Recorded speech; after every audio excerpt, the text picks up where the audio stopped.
bien tu haïras l'un et tu aimeras l'autre.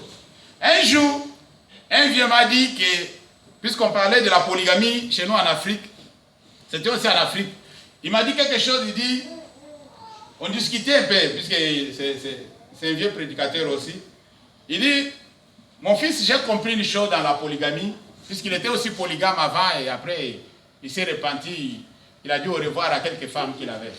Amen. Quelques maîtresses, il a dit vraiment merci beaucoup, c'était gentil de votre part, je vais prendre les enfants en charge, mais je vais m'approcher à ma première femme. Amen. Il dit, mon fils, voilà ce que j'ai compris dans la polygamie, c'est impossible, comme Dieu nous a donné qu'un cœur, d'aimer deux femmes à la fois. Amen. Est-ce que vous comprenez? Je peux faire semblant et la montrer que je l'aime, mais moi-même je sais que la préférée parmi les deux là, c'est celle-là. Est-ce que vous comprenez ce que je veux dire? Alors c'est impossible. Non, moi je les aime tous. Non, tu les utilises, tu les exploites. Dis ça. Amen. On donne son cœur qu'à une personne. Amen. Dis amen à cela. Amen. On donne son cœur qu'à une personne. C'est ce que Dieu a fait. Tu n'as pas de cœur, bien-aimé. Comment tu peux partager des sentiments comme ça?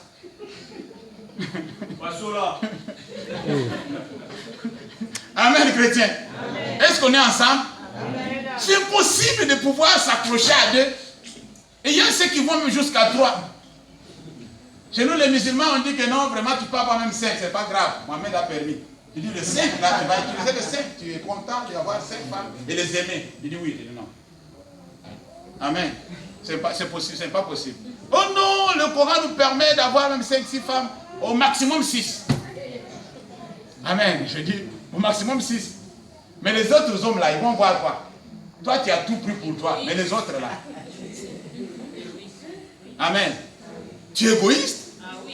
Comment toi tu peux prendre autant de femmes? Si on disait aussi que non, on permet aussi aux femmes, parce que j'ai vu un jour sur l'internet, on a mis une vieille femme en Tanzanie avec ses 2 maris. On dit, c'est elle qui les a tous épousés. Et tout le monde était scandalisé. Moi, je dis non, c'est normal. Amen. Elle a épousé 2 maris. Il y avait un vieux et un jeune. Vous comprenez ça? Alors, lorsque ça se passe du côté des femmes, ça devient injuste. Mais vous êtes égoïste. Si c'est les hommes qui font, c'est bon. Ouais. C'est un gars. Amen. Alléluia. Mais soyons quand même des hommes quand même. Pourquoi quand ça se passe chez les femmes, ce n'est pas normal? Ça se passe chez les hommes, c'est normal. La société vraiment n'est pas juste. Hein? Il faut que Dieu nous aide à comprendre ces choses. Amen, chrétien. Alléluia. Permettons aussi aux femmes de dire que non, moi je vais prendre 3-4 garçons et les héberger avec moi. Et vous restez ici. Vous êtes sous mes ordres. Amen. C'est moi la patronne. Vous avez regardé le film La Patronne? C'est que vous connaissez la patronne. Amen, chrétien. Amen. Alléluia. Amen.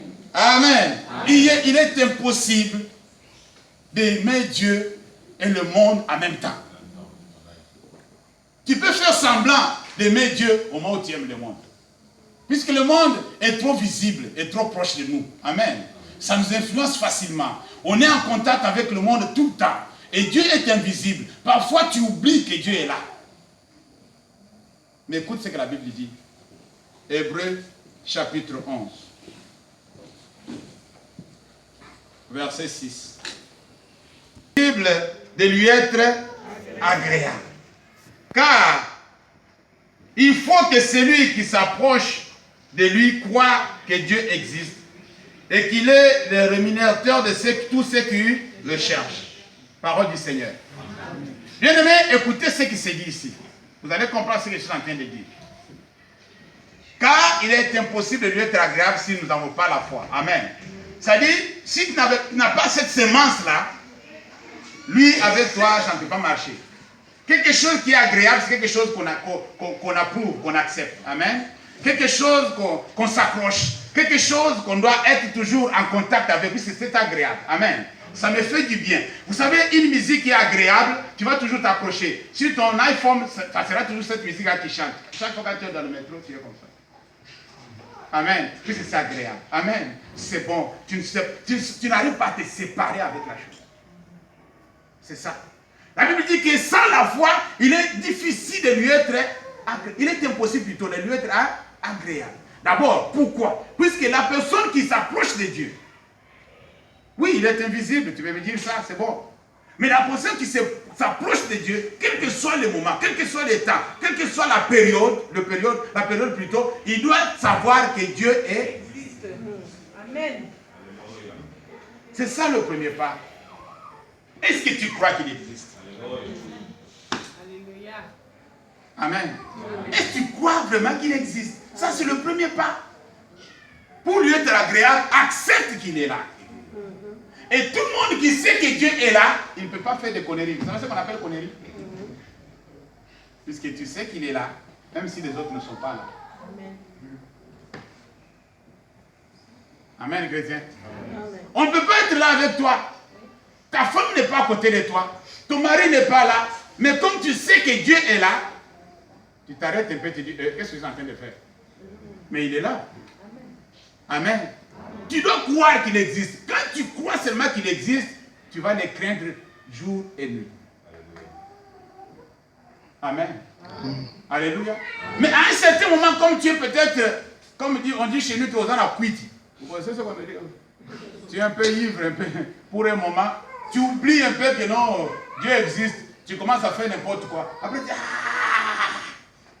je ne savais pas. Oh non. Seigneur, pardonne-moi, frère. Qu'est-ce qui m'est arrivé là? Pourquoi je suis arrivé jusqu'à ce niveau-là? Amen. Puisque à un certain moment, tu as été distrait, tu as oublié qu'il existe, tu as fait des conneries. Amen. Combien de gens ont déjà commis des fautes graves? Ils s'assoient et commencent à pleurer et disent, qu'est-ce qui m'a poussé à aller jusqu'à ce niveau-là? Pourquoi je l'ai fait? Il regrette ce qu'il a fait. Mais il a déjà fait. Un peu d'assoupissement, un peu de sommeil, le péché s'approche. Alléluia. Amen. Et tu l'embrasses, après moi tu lui dis, oh, qui m'a donné les bijoux là? Il regarde aussi le péché. Ah, toi aussi. Amen. Qui t'a dit de me donner des bijoux? Mais il t'a déjà donné. Est-ce que vous comprenez ce que je veux dire? Le péché t'a déjà donné. Non, je t'ai déjà donné. Que tu le veux ou pas, tu l'as déjà pris. Amen. Tu commences à l'injurer. Tu dis, je ne sais pas qui tu es. Il dit, non, c'est déjà pris. Mais quand tu as pris, tu as senti que c'était bon, non? On est là. On se flash et il tombe devant de lui et il fait quelque chose, il commence à crier des bêtises. Même si tu dis des bêtises, tu as déjà fait des bêtises. Tu ajoutes des bêtises sur les bêtises. Ce sont des termes de bêtises et toi tu viens de faire des bêtises. Où est le problème? Ça se complète. Et tu es dedans. Faites attention, bien-aimés. Il faut que cette personne croit qu'il existe. Et qu'il est celui qui rémunère, c'est-à-dire qui récompense. Vous savez, la récompense de Dieu, les chrétiens pensent toujours que non, il va me donner l'argent. Non. Non. Amen. Oh, il va me donner le mariage. Non, non, non, c'est pas ça, ce que nous sommes en train de dire ici. Ça, faites attention. Je vous dis la vérité, dans la Bible, vous savez, dans le livre de Malachie, il y avait un moment, quand nous étudions, on avait commencé à étudier la Bible, qu'il y avait un moment où Dieu ne se révélait plus. Il y avait un trou de révélation. Amen. Dieu ne se faisait pas voir. Et pendant cette période-là, les gens n'ont pas écrit. C'est-à-dire Dieu n'a pas donné de révélations jusqu'au Nouveau Testament. Amen. Il y avait un trou, il y avait un vide. Alors, la chose que Dieu dit ici, je vais vous dire ça clairement. Il les récompense ceux qui le cherchent. Comment il les récompense? Il se fait voir. Amen. Il dit, tu me cherches, me voici. Est-ce que vous comprenez ce que je veux dire? Si Dieu te dit que me voici, tu es heureux. Amen. Vous comprenez ce que je veux dire? Amen. Si Dieu se fait voir dans ta vie, tout est normal. Amen. Ce n'est pas n'importe qui peut entrer en contact avec un Dieu saint. Ce n'est pas qui, je ne sais pas comment tu as passé ta nuit, tu te lèves un vilain matin comme ça tu rencontres Dieu. Toi, qu'est-ce que tu penses? Ce n'est pas un homme quand même. C'est un Dieu. Mais lorsque Dieu apparaît dans la vie d'un homme, c'est qu'il approuve cet homme. Alléluia. Alléluia. Quand Dieu se révèle dans la vie d'un homme, c'est que cet homme est agréable à Dieu. C'est que cet homme a touché le cœur de Dieu. Amen. Cette personne est arrivée à la hauteur, là où Dieu l'attendait. C'est pourquoi Dieu dit, me voici. Est-ce que vous comprenez? Amen. Il dit, vous me chercherez et je me ferai voir à vous. C'est ça la récompense que l'homme doit avoir. N'attendez pas que Dieu vienne te donner des gratte-ciel. Non, les gratte-ciel, ça n'a rien à voir avec Dieu. Tu es un humain, tu vas chercher comme des humains. Amen. Et tu vas avoir beaucoup d'argent, tu seras béni, tu achètes des maisons comme tu veux. Ça n'a rien à voir avec Dieu. Si on servait Dieu pour l'argent, ceux qui ont l'argent n'ont pas besoin de Dieu alors. Amen. Si on est donné Dieu puisqu'on veut avoir, mais ceux qui ont déjà eu, ceux qui sont nés dans les familles où on avait déjà, ils n'ont pas besoin de Dieu. Disons ça alors. Puisqu'ils vont chercher Dieu pourquoi? Alléluia. Amen, chrétien. Nous devons comprendre ces choses et saisir le message. Nous devons être aptes et capables de comprendre. La Bible dit au début du chapitre 11 que la foi est une ferme assurance des choses qu'on espère et c'est une démonstration de ce qu'on ne voit pas. Il ajoute, il dit que non, pour l'avoir possédé, les anciens ont obtenu un témoignage. Qui a témoigné pour eux? Amen. Ce n'est pas les humains, ce n'est pas le voisin, ce n'est pas sa femme ou son mari, non. Ce n'est pas Sarah qui a témoigné de la foi d'Abraham. Vrai ou faux? Qui a témoigné? Quand Dieu rend un témoignage pour un homme, son témoignage est vrai. Amen. Alléluia. Ah, pour avoir la foi, les anciens ont obtenu un témoignage. Ils ont commencé à parler de Noé. Amen. Lisez tous les chapitres, vous allez voir. D'Abraham, ils ont parlé de Moïse. Il dit que vraiment, tellement que la semence était dans la famille de Moïse, sa maman, à la naissance de Moïse, elle n'a pas voulu la tuer, détruire. Il a caché. Amen. En voyant que dans cet enfant, il y a quelque chose de bien qui va sortir. Cet enfant n'est pas comme tout autre enfant. Cet enfant est extraordinaire. Ce garçon, je vais le garder. Il a pris Moïse, il l'a caché dans le panier, il l'a déposé au bord de la vie. Alléluia. Par la foi. C'est ce que la Bible dit. Et par la foi, Moïse, étant grand, il n'a pas accepté de demeurer dans la maison de Pharaon pour manger des concombres. Des fils. Amen. De rester à la maison, au palais royal. Je vais vivre. Je vais souffrir avec mon peuple. Amen. C'est par la foi qu'il quitta l'Égypte et promis de ne plus revenir. Il a grandi là-bas, il a été éduqué par les Égyptiens. Mais le jour où il est parti, il a dit à Pharaon, tu ne me verras jamais. Il ne l'a jamais vu. Jusqu'à ce qu'il est mort. Vrai ou faux? C'est par la foi qu'il a dit à Pharaon, tu ne me verras plus jamais. Dès que je pars d'ici, c'est fini. Amen. Par la foi. C'est par la foi lorsqu'ils sont arrivés devant des mers rouges. Dieu l'a dit, tu peux faire quelque chose. Prends le bâton et frappe sur l'eau. Par la foi, ils ont traversé à sec. Amen. Alléluia. Tout ça, c'est pas par la foi, par la semence qui était en eux. Nous allons incliner nos têtes. Il y a un problème que nous avons, nous les chrétiens.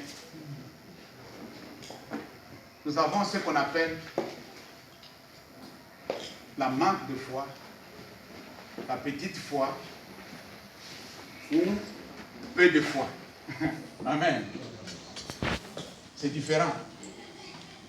Tu n'as pas la foi du tout. Tu as une petite foi ou tu manques la foi.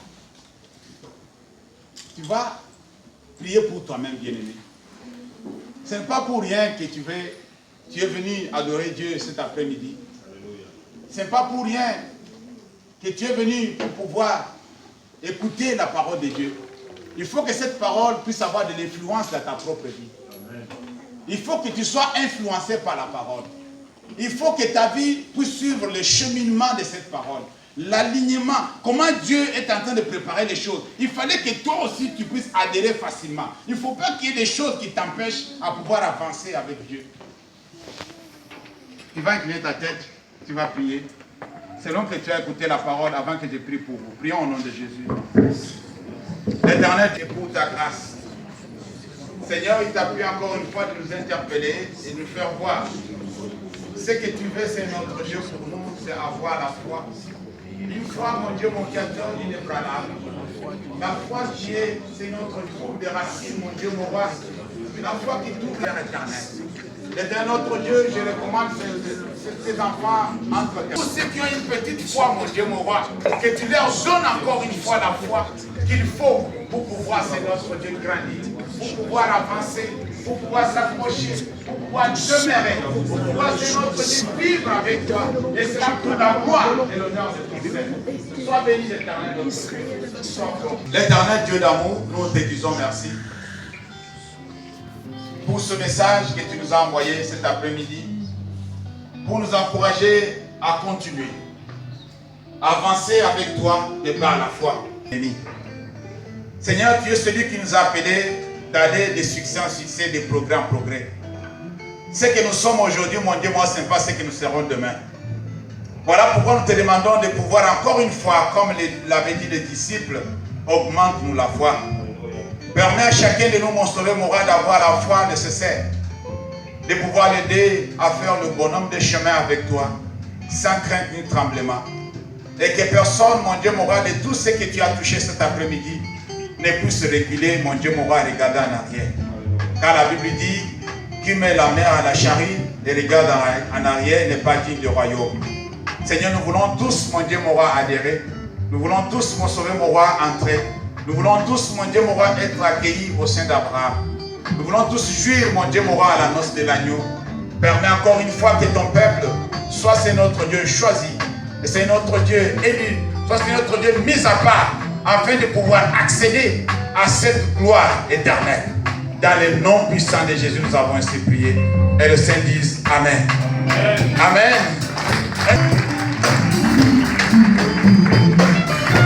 Acclamons très fort pour la gloire de Dieu.